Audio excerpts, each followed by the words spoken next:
again, it's a pleasure to welcome our next speaker.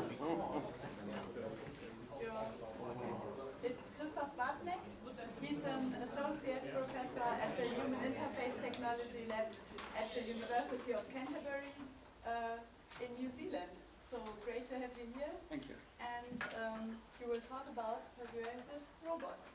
Yes, so we're getting our heads together, the robots and us. So I guess it's time for us to think how we share our minds and how we influence our minds.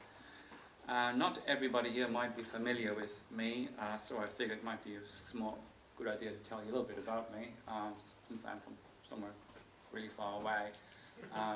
So the first company I worked for was actually Lego, and I'm still deeply obsessed with Lego. So if any of you is a Lego fan, come and see me. I then went over to Philips Research in the Netherlands. I spent there 3 years before I moved over to the Eindhoven University of Technology and became an assistant professor there in the Department of Industrial Design before I then moved over to the HIT Lab, which is in New Zealand. So I kind of spanned a little bit the commercial and the academic world, and now I guess I'm a full-hearted academic. This is my backyard, so this is when you just go up on the Port Hills and look down. So it's quite a benefit. I mean, it's quite a privilege to be able to live in New Zealand. It's really nice. The only thing, of course, that sucks is if I want to come here, I have absolute bragging rights in terms of jet lag and time spent on the airplane. But I wish I wouldn't have to be able to brag about that. My topic is human-robot interaction. And we don't really build much hardware, we just buy it in. We're not really interested in that so much. We're really more interested in the behavior and interaction between robots and humans. And any academic, of course, knows that, when I tell you this is my research, what I really do is I sit in front of my computer the whole day and answer emails. And eventually I get to play with robots.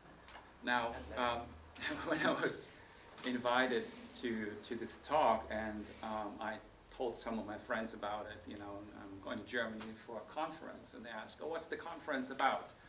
Oh, it's emotional machines, and they all start laughing. And I was like, well, why are you laughing, and my wife used to call me Sheldon, and so maybe I do have some qualities that, make me knowledgeable about, emotional machines. But as we know, there is no ultimate proof that Sheldon is not already a robot, so in that sense, we don't know. I'm, of course, a deep fan of Big Bang Theory, and particularly, of course, of the Fun with Flags. That's one of my favorites, and it was an inspiration for a paper we wrote, which was called Semi-Automatic Analysis for Brand and Logos, and what it really was, it was do the proper analysis that Sheldon never came around to do. So, for example, I'm not sure about this, if you ever looked at this, but the German flag is really weird. It's really, really weird. I mean, how many flags have black in it, right? That's not many, right? And whatever happened to the Belgians, let's not talk about them. But I want to know how special the German flag is. I mean, if you had a proper flag with white and blue and red, there's like 100 flags like that, right? But I want to know how unique the German flag is, and we found the answer. It's 8.3. In any case,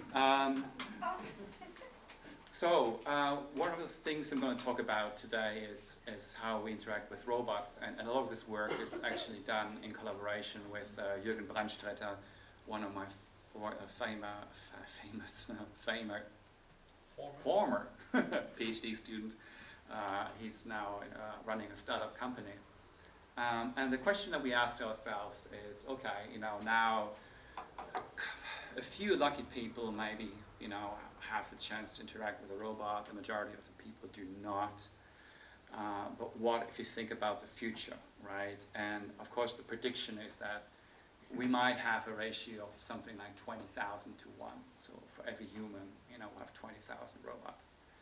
And already today we actually have more phones than people, and the proportion of smartphones to people, is also dramatically increasing. And our relationship to our phones is also changing. So this is always where I ask the critical question: how many of you have got a smartphone? Like, okay. How many of you have this phone next to you when you sleep? Yeah. Okay. But only for. What? Okay. How many of you have the phone in your bed? Only one? Okay. So here's my hypothesis, and I challenge you to run an empirical study on it. I have the hypothesis that we actually have more physical contact with our mobile phones than with our partners these days. So that says something. Because it changes how we relate to technology, really. So anyway, so one of the first studies that we came up with is the famous Ash experiment. So anybody remember that from the 70s? It was an experiment about group pressure where you would have, a slide like this, and participant, there are like 5 participants in the room, and then they were asked, to which of these is, this one equivalent to, and the right answer, of course, is B. But the way that the experiment was set up is that 4 of those 5 participants were actually actors, and they were always the first to answer, and they all gave the wrong answer. And then the question was, what is the probability that the last person, the poor participant in the end, would actually give the wrong answer? This highly depends on the ambiguity of the task. So here it's pretty clear, right? But if there would be more closely, then people would be more inclined to give in to the group pressure. Now think about this. If we have thousands of robots and they all say C is the right answer, are you going to cave in? Oh, really? So we ran an experiment where we looked at if the sort of like actors would either be humans or robots, and the ambiguity of the stimulus presented would either be high or low. And then we just repeated this experiment. And what we found is that ambiguity has a very clear influence on group pressure in terms of how much they gave in. It was also clear that humans have a much stronger ability to execute group pressure compared to robots. But what was really interesting is that in the ambiguous task, robots were able to persuade people to give the wrong answer. Now, that is, of course, concerning to some degree, if you think about. I see it quite often with my little mobile phone where, it tells me. Google Maps and Apple Maps don't always agree. I'm not sure if you noticed.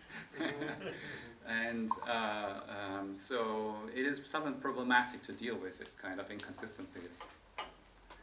Now, so since we were able to show that, when the task is ambiguous, at least, robots can influence people, we were then interested in, okay, does that work with words and not with just lines? And it was kind of triggered off with this little cartoon. Who was the marketing genius? They called them killer whales instead of sea pandas.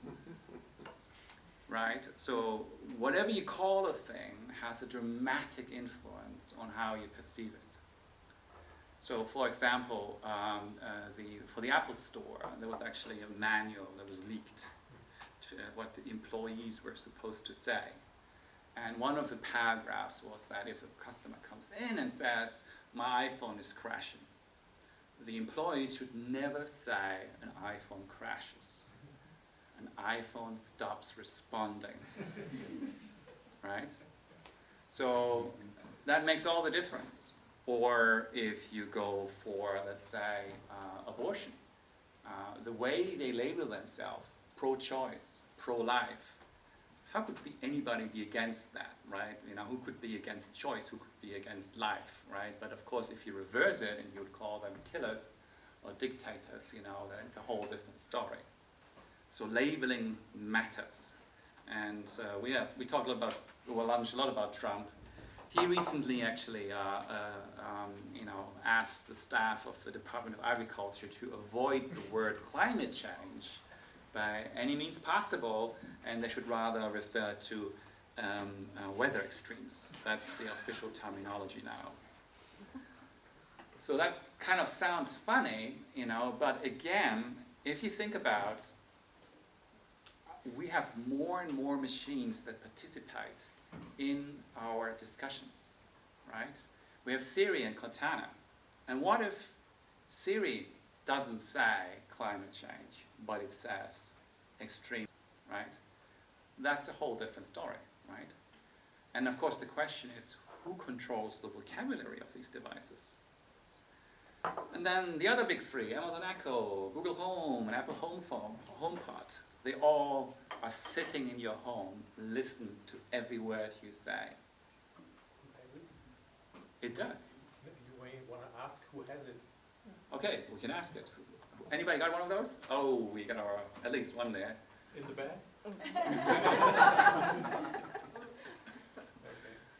Well, we had the movie Her. Who's seen Her? Yeah, right. So, I'm telling you, yeah, anyway. So, these devices are now in our home. We talk to them, they talk back. And the words they use will influence how we will think about our world. So we set up, again, a little experiment where we first asked people to essentially pick between synonyms. So, for example, we had little icons, and we asked them, what does this thing mean? And the people would say, oh, there's an alligator. And then we would have an interaction with the robot for a longer time, and the robot would always use the word crocodile. And then in the post-test, we would check whether the people had changed their usage of the word, whether they had switched over to using crocodile, or whether they would have actually, stick with alligator, right? And what we also did is that we checked for valence ratings. So how much do they actually like that word?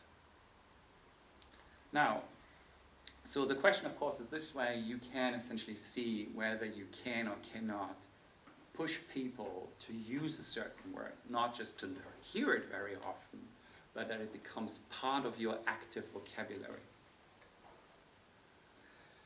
And so we had robots sitting in front of a human, and there was a task, a shared task they had to perform, which I'm not going to go into detail, but essentially they had to, had to exchange information for this to work, to navigate on a map, and the map was full of these icons, and the icons, you had to give them names, right? And so therefore, there was a lot of interaction going on.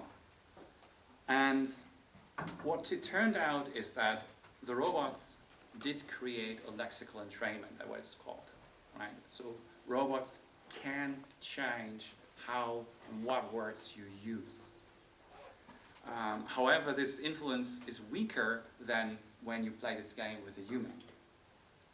So that is, humans are still much more persuasive than robots. But what was particularly interesting is that there was also a valence shift. So what we could show is that there was actually an interaction between these two factors. And these are a couple of explanations, of course. There's this thing called the mere exposure effect.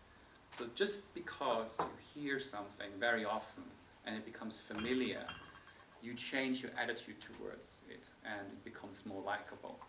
So there was an original experiment where people, there was a college magazine and they just had an ad in there with a complete nonsense word. And they just ran it for a couple of weeks. And then they asked people, to rate these words, in terms of valence. And those words that were actually shown in the newspapers, were liked more than other random words. So, so valence rating can be essentially shifted, which is interesting. So, to push that a little bit further, we did yet another study. And this time we went for, okay, if robots can change the words we use, can change how we think and feel about these words, And right now, of course, we mainly have speech-enabled technology in the forms of phones and so forth. But what if we have, all of these robots? When's the tipping point? How many robots will it take in society before robots and the vocabulary they use will take over the development of our language? Because whoever participates in the discourse influences it. And there's one other thing that makes robots very special and different from humans, is that our language, of course, changes as well, but slowly, right? So the word to Google didn't exist in the 1980s, right? Now it does exist, and words come and go. It's a very vivid and interesting process on how human language develops. But it takes time. It simply takes time for a new word to propagate. And yes, it has been sped up by the mass media, but still, it does take time to catch on. It does take time before it appears in a dictionary. Now, robots, on the other hand, have most likely built-in internet connection. And they can very easily connect to a central database of words and very easily exchange new words, new meanings, and essentially synchronize their vocabulary, and thereby being perfectly consistent. And if there's one thing that is really, really, let's say, effective in influencing our speech and our language, is to be persistent. So if I talk with Carl, and I always call a mug a cup, and I always call it a cup, and I always call it a cup, if I'm being very, very persistent, most likely he will give up and just say, okay, let's call it a cup, right? So this does actually work. So linguists have this very famous game they call the naming game, where there's a hypothetical object that requires a new word, and you have a network of agents that then essentially negotiate what should this word be. And the way it works is if the speaker says blah, and the listener doesn't have the word blah in its vocabulary, it would actually add this word to its vocabulary. And if both speakers already have this word in their vocabulary for this object, then they would become a success, and both call it blah and delete all other entries in their in the database. Now again, the robots can be completely consistent because they can synchronize, and also they don't bother with being bored. They don't have any need for variety or anything like that, right? And they don't care if they annoy you. So by that means, they are perfect for pushing people to use words. Now in this game, what then usually happens is that, you start off with a very diffuse words, and then, over time, different kind of stages can happen. Where in the beginning you've got innovation of words, then some of them become majority, and at some point the whole system just agrees on one word. That's then called a fixation point, where the whole population just uses one word for that hypothetical object. So the question now is, how many robots does it take in a population before the robot's word they use becomes dominant pretty much all the time? Any guesses? 10 to 15% of the population. Okay. Anybody else would like to make a guess? Definitely not more than 25. I would stick with 15. So our simulations were around 9 to 10%. 90? 9 to 10%. 9 to 10, okay. Somewhere around that. That means if only 1 in 10 of us has a robot, and this robot consistently uses the same word, it would lead to society to use this word then consistently. And yeah, for our little examples, let me just use the word blah, who cares, right? But if you think about how much money is spent these days on making Facebook posts to influence people through social media, just to exposure, it is enormous. And what I was coming at with the mobile phone is that our relationship to technology changes. If this is really true that we touch our phones more than our partners, and if we spend more time with them than with our partners, right? If our relationship with them is so strong, then their power to persuade us is also so much stronger. And if you then put a phone on wheels or on legs and let it walk around and give it an anthropomorphic form, then again, its persuasive power becomes so much stronger. If it becomes a member of our family that is at home and doing stuff, its persuasive power will be much, much stronger. So it's going to get really interesting in terms of who's going to control the vocabulary. Is it the manufacturer of the robots? Is it Google? Who knows? Already know the question about how exactly Facebook regulates what pops up on your timeline is a very interesting and delicate question. Yes? Yeah, in the US, there was the claim that Google could have shifted 3 million votes based on the search engine results and auto-completion and that sort of thing. Yeah. Well, I don't know, but it would be conceivable, I think. So the role that Facebook plays these days in terms of just publishing, what Trump calls fake news, just news stories to influence people is a real threat. And what if that threat, is just right there next to us? So, things is gonna be interesting. Another study that we then started to think about is if you are familiar with a little bit of robots, then unfortunately watching movies about robots becomes really tedious and boring and really, really annoying because it's always the same storyline. It's always robot becomes stronger, smarter, takes over the world, and has nothing better to do than to enslave us. I mean, that's just the way it works. In the West, not Japan. Well, In Japan, you have the symbiotic relationships, right? they always have these little boys, being inside of these big machines, which I think comes out of a form of inferiority complex. But in any case, this is kind of the standard story. It's, that's just what you get. And so for me, it's very hard to watch any good science. I mean, for me, it's difficult to find any good science fiction movies, that don't just bore me. But still, people seem to have this threat, that if something is stronger, if something is smarter, then it must be dangerous. And we were just wondering, where does this fear that we feel when we are, confronted with this idea that there are 20,000 robots, where does this fear come from? Why do we presume that, if they are smarter than us, that they will enslave us?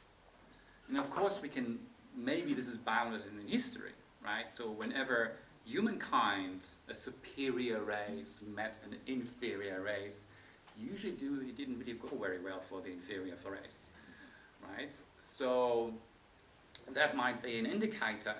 But still, if those, robots are so super smart, being evil in the first instance is actually pretty pointless, right? There's no point being evil. What would you have achieved to kill everybody? I mean, it's in itself, it's pointless. There's no end to it. So, thinking about, why we feel threatened is actually kind of interesting. And one of the problems, of course, that we see is that whenever we ask anybody who is not a roboticist about this, then the only answer we'll ever get is whatever was shown on TV, right? So that is how their opinions are being formed. Because they did not yet have the opportunity to interact with, these kind of robots.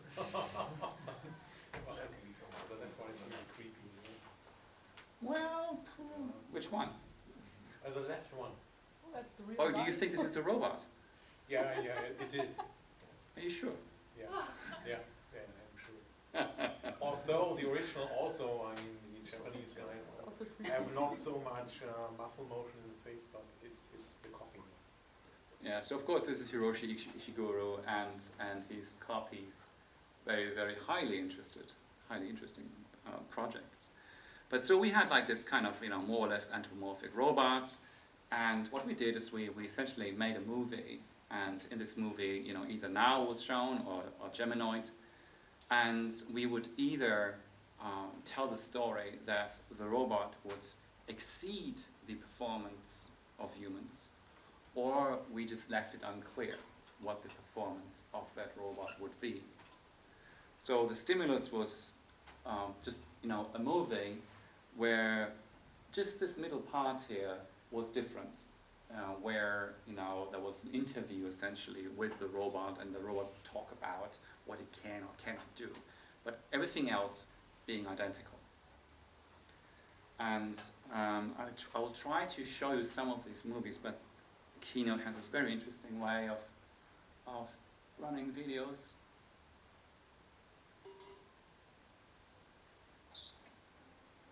I can do almost anything that can possibly be asked of me. I can assist others. I can play sports, football, tennis, chess. I can lift heavy objects, build new appliances. Yeah, well, you get the idea, right? And it's always reversed. I click in the bottom, and then another one goes. I don't know why. What can you do, Takashi? I can do almost anything that can possibly be asked of me. I can assist others any day at any time. I can play sports, football, tennis, chess. I have even defeated former world chess champion Garry Kasparov and tennis champion Andy Roddick. I can lift heavy objects, build new appliances. Well, you get the idea, right? Hello, I'm Takashi. Hello. Oh, right. Now, and then we had some measurements such as, there are different types of threat, how you can feel threatened. One would be like a realistic one, that would be your everyday job losses, for example, or that you get, that's one of the most typical one right now. But then also a threat to your identity. So what makes you a human? And does such a robot threatens your own identity? And last we asked, whether, how much willing the participant would be to support robotics research, So how much would they fund us to do this? Which is, I think, a very interesting measurement for seeing if they agree to robotics. Okay, so as a result, what we would find is that this is now the realistic threat, and what we see is that when they claim that they are better, then the threat essentially goes up. And for the identity threat, we've got the same thing. If they are better and if they're Geminoid, you see a clear difference. And support for robotics research is slightly different. And so what it really comes down to is that what we have is a significant interaction effect. So a robot that is highly human-like and that claims to be superior is being disliked much more than any of the others. So that means if you build a robot, don't make it look like a human. That doesn't seem to be a good way forward right now. Or how about making it modest? Fair. Yeah. So that's about the fear of that people perceive from robots. And I guess this was kind of like a last minute slide here that I put in 5 minutes ago. Because this work is really empirical work, right? I'm not a philosopher. I'm not really even an engineer. And you say all these smart arguments about how emotions work and everything. And I was a little bit reminded about lichen. Is that pronounced correctly? I'm not even sure. This plant Lichen? grows. Lichen? Yeah, lichen. So if you imagine yourself to be a lichen, what would it be like? Not much. Not much. You spend hundreds of years on a rock, ideally somewhere where nothing else grows, and you're perfectly okay with that. You know, you're actually happy. Well, if we would know if they have emotions, but, you know, we as humans would probably, you know, become really depressed, and, you know, we wouldn't do very well in such an environment. But life itself doesn't really care. So, you know, what is life to a lichen is essentially, well, you know, they're okay. You know, they have nothing to complain about. And I guess why I want to bring that forward is that, you know, the whole question about, you know, authentic emotions, you know, is something that looks like emotions but works differently. Is that the same as if, or even if we model it, you know, can the robots actually feel it? And if they do feel it, would that be the same feeling as we would have? To be honest, I have no idea. I barely know what you are feeling. So, I mean, we can't even be certain that when I feel joy, that it is anything similar to what you would feel when you feel joy. So, you know, we're all little islands, you know, that have a common terminology about emotions, and we think that they're the same. So, I'm not quite so sure about that. And also, does it really matter? I mean, I guess I'm being extremely pragmatic. Once you've seen, you know, quite a few of these videos where you have this Paro seal robot, you know, being given to some elderly people who are suffering from dementia, and they're just happy, right? And what does it matter if that thing does or does not have emotions, or it purrs because it does or does not feel comfortable? You know, if it works, it works, and if it has a good effect, then, you know, that's all there is to it. So, from a philosophical point of view, of course, we can really think about this, but, you know, in the end, I think if it works and it's useful, then, you know, we should make it as useful as possible. Yeah. I think it's the inauthenticity. It's inauthentic experience. So it's like, you know, there's studies by Sherry Turkle. She looked at people who go online, and people who are isolated, they go online and they might be happier because they're closer to people. People who are with friends, they go online, they're less happy because it separates them from their in-person friends.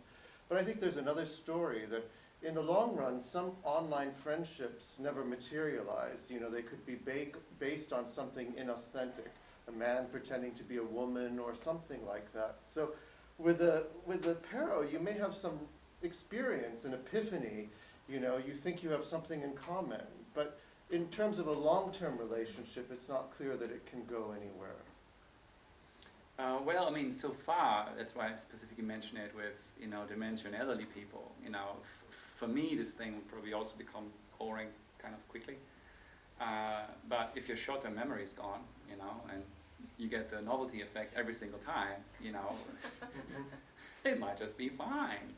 So the point being is that if it works, it works, and if it can be used for something positive, then why not do it? And the question about how we achieve it, you know, whether this can only be achieved by modeling, I mean, it might be that the only way we can have convincing emotions is by modeling them exactly how human emotions work. But maybe not. Maybe, you know, a much more simpler and stupider approach to it might just do the trick. So, I mean, if you see it, what simple mechanisms already evoke emotional experiences with people. I mean, it's crazy. You know, some little adaptive algorithm, and then people go like, oh, look, it's sad. No, it's not. You know, it's just that. So, yeah.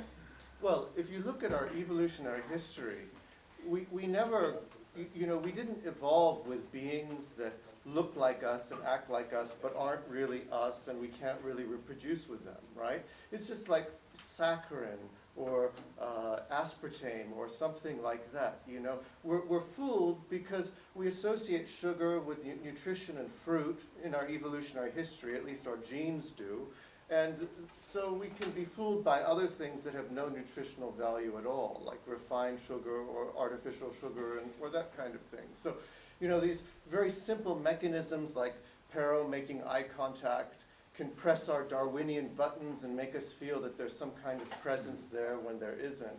But in a way, in our evolutionary history, there weren't any kind of fake animals or fake people, so it's not that surprising. Mm. But this is why I put the kind of like, the limiter in there in terms of can we do something useful with this? It's no point doing it just because we can. That in itself is, of course, is pointless. But if we find an application that makes it useful. I mean, you've been in Japan, right? So you know the ATM machines, they talk to you. Wonderful. Right? They're amazing. And after every transaction, they thank you for having done business with them, right? And you know it's fake, and you know it's a machine, but it still makes you feel good. And we are so vulnerable to this kind of, praise and positive feedback that we just suck it up, and it just feels good. So people could prefer a relationship with robots or androids for that reason. Yeah, and that would be the end of humanity, wouldn't it?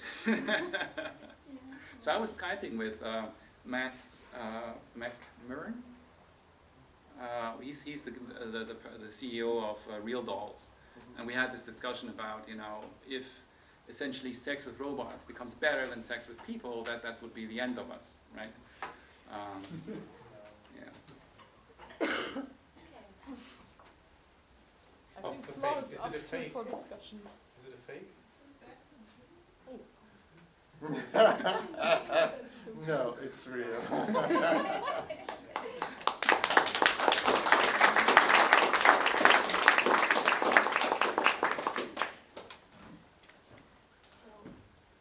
Thank you for your talk, first of all. Are there any questions? Katrin, Giovanna? No? Okay, Manfred. Well, first just, oops, does it work? No. Yeah. Just an empirical question. Did you try for different kinds of contents, the words? Does it depend, or is there a content effect? That means in the study where the people would change their vocabulary. Exactly. We had to be very careful in selecting words and synonyms. So that was not easy. So we indeed chosen words where there are two synonyms exists, which are also roughly equally used. Because I mean, there's a lot of words where one word is very, very dominant, and the other one is like 10% used, the other one 9%. But for example, cup and mug is pretty close. I mean, it's maybe quite close. So the challenge really was there to find words that are like on the edge, where there's no strong preference for one or the other. Otherwise, it's kind of hard. Because I thought that about alligator and crocodile. At least in German, alligator is less common than crocodile. Well, yeah, so the distribution matters. So we were working together with linguists, and they actually have large corpus, and they have statistical data on the frequency of the words and the frequency of the synonyms. So. And just one back, I didn't really get the point about that was underneath, the one with sort of go to the factory and then pollution somehow. I didn't understand what exactly was the upshot there. Okay, so what we would show was the icon, right? And icons are not like a word. I mean, you can interpret the icon in many different ways. The factory could just be a factory, but it could also, since factories, are polluting, this could be an indicator for pollution. So it's not always so straightforward. One of the more interesting one was, for example, we had a man with a rifle, and then the question was, is this a soldier or is this a terrorist? So yeah. But sort of again with the pollution, then what happened? You showed the icon, and then? Let me go back, if I can. I think the videos will stop me. No, nothing can stop me. While researching the shift in the category, I mean, pollution and factory is a semantic different category, whereas mug and cup is a synonym. I think they are more likely to be overtaken than if you change the semantic category, right? Oh, I thought now I got it, I thought the whole process was different. So the icon was shown and then? task so- was go to the pollution. Okay, careful. So we had 3 different phases in this experiment. So in the first phase, we literally just asked people, what do you think this is? And we asked them also about their valence towards it, right? And that's just to establish sort of like, facts, because statistically, we might have, 2 words being synonyms in the literature that tell you, but it's always good to double check. And also, if for example, let's stick with the alligator and crocodile example.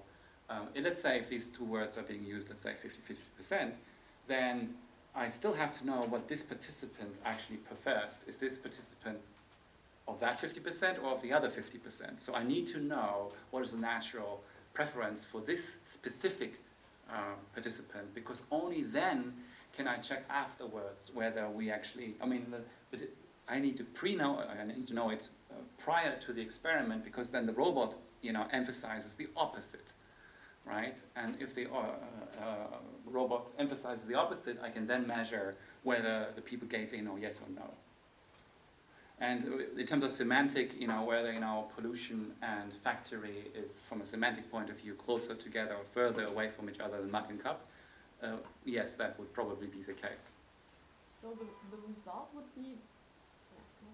the result would be that the findings hold for synonymous expressions, but not for non-synonymous expressions? We did not split out our analysis in that way, but we had a considerable corpus of words, so I would think that this would just go down in the noise. Because I really wondered what sort of the control is, because the second case seemed to be the control, right?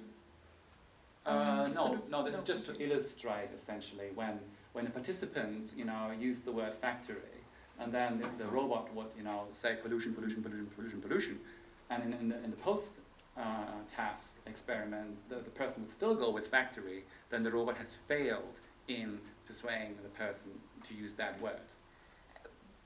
And did it work that way? So did it fail to persuade, or didn't you test it at all? Oh no, that was the whole point. The point was, can robots persuade people to use a certain word? And the answer is yes, they can. But not in the case like pollution and factory. Oh, again, this is just a graph to illustrate the setup of the experiment. This is not data. Okay, that's not a data. Because I thought then it's not so clear anymore whether it might work with words like climate change and weather extremes or something, because that might have the structure of go to the factory and go to the pollution maybe. So I just wondered. I agree with you that our selection of words was simpler than it's climate change and extreme weather conditions. We made it simpler, and we indeed extrapolate from that if it works with the small words, then it works with big words. I've got all the best words. So what were the real examples then? I'm sorry? What were the real examples, the real data? The words that you used as real data? So alligator and crocodile would be an example of that. Terrorist and soldier. I don't have these in my head. Okay. So this is a brief one related to that.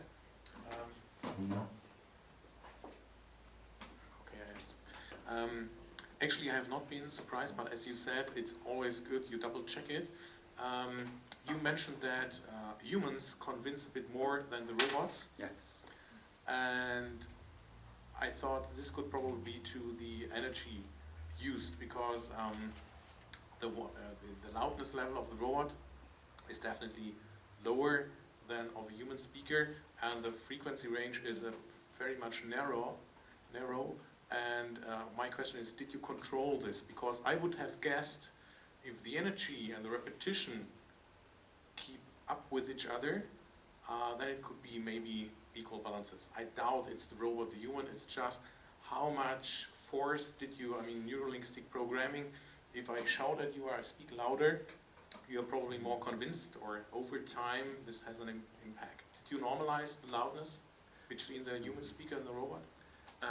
No, because as much as I wish that you know, people would have a dial for their loudness, particularly for babies, you know, who still don't have that. Of course, you normalize the robot, not the human speaker. But no, this could indeed be potentially a factor, but and we did not control for it. We just made it, you know, in the environment was, you know, pretty quiet, and we yanked up the volume pretty much as now can go, you know. But we did not control for it. But I would not think that this would be the predominant factor. It is just a whole different game, and there's a person standing there, and you want to kind of collaborate, and there's another. Playing with a person is just different than playing with a robot, I think, and that's where, you know, the robots, you know, fall down a little bit. On the other hand, I mean, humans do have this ability to adapt our language to whom we talk to. So, for example, yesterday we were with your beautiful daughter, you know, at dinner, and you just talk differently to a small child, you know, or if you talk to a foreigner who doesn't speak German, right? You talk louder and you repeat it because that helps, right? So we are able to adapt, and there could be a potential that people maybe, you know, felt sorry for the robot because they think it's stupid, so they, you know, play along because otherwise it never gets anywhere. That's another alternative explanation.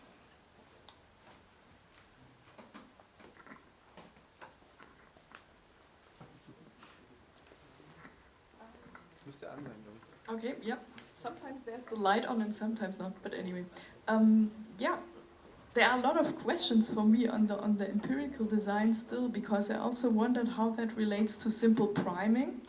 I mean, as you probably know, if you present people a very short time stimulus, you can influence their behavior. For instance, if you show some kind of positively connotated symbol or animal, you can have sort of positive evaluations or stuff, even without people recognizing that they had seen such a sort of short time stimulus.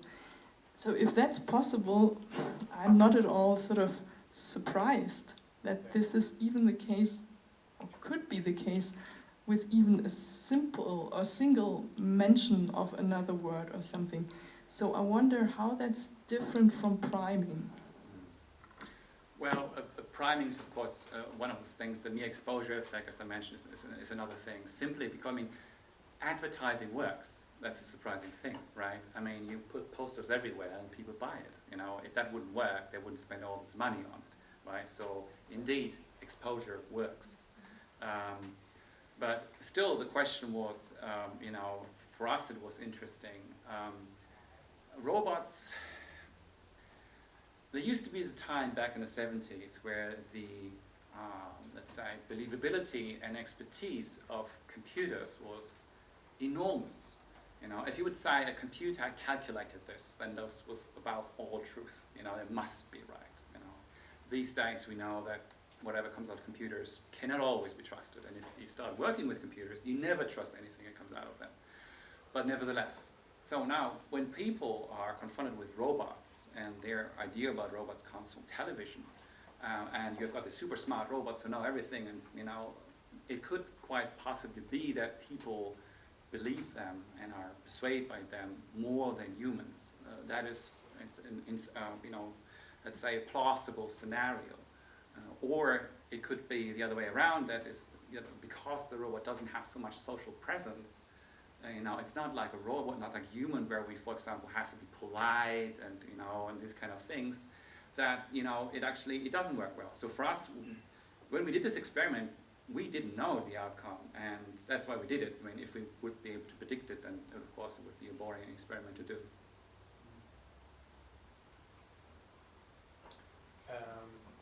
Since you are on the Well, I'm just curious. You started with showing the range between academia and companies. Yeah. Now, and at some point you said, well, if it's gonna work, just do it. I'm a pragmatic guy. So my question is, those results, do you want to alarm us? Say, oh, be aware, or do you want to recruit this knowledge to a new startup to make money out of it, or maybe both, or something? Can I comment on that? So it's just a half-serious question, but anyway. Well, you know, in the world of, you know, freedom and money, I've chosen freedom. So no, I'm not going to do a startup company. Okay. But let me put it this way, robotic marketing is going to be a new form of marketing. So imagine you have a robot, you know, standing right next to the bananas and saying, you know, super duper bananas, you know, that will be a new thing. If you put them right next to batteries, I think it might even be more convincing, you know. It's like, ooh, this electricity is good. I use it. Wait, if you're not doing, somebody else will do that. Yeah, that's true. You're providing the information for that. Yeah, yeah, but I've chosen freedom, so Okay. I'm poor. Okay, any other questions? Giovanna? It's not, I actually thought you might, you wanted to ask him, because to me, the reaction to this is to use this kind of work to raise awareness, so that people might also react, you know, and be, you know, like in any other field where you need awareness raised, you know, you point out these biases that we have, these tendencies, so that people can start to notice them and reflect about them, and so I wonder whether it's something you've thought about. Yes, of course. Let me put it this way. I see a potential disaster rolling towards us, you know, but the vision that I have is so many years ahead that I probably struggle with convincing anybody else that this is a real problem. Right now, the more emergent problem is Facebook and essentially how you get your news. And that is right now the real problem, which relates to this, right? But the change will be that, you know, this is a website, and I may or may not trust this. But if you've got a personal companion that you know, have in very intimate areas of your life, then your relationship is so different that the persuasive power that these robots will have will be a magnitude bigger than what a Facebook feed can do. So, but then again, you must accept the premise that we will have more robots than people. And this is something that people, I guess, are not yet willing to consider that this will become true. So, no more questions? Then thank you again Thank for you your so talk, much. Christoph.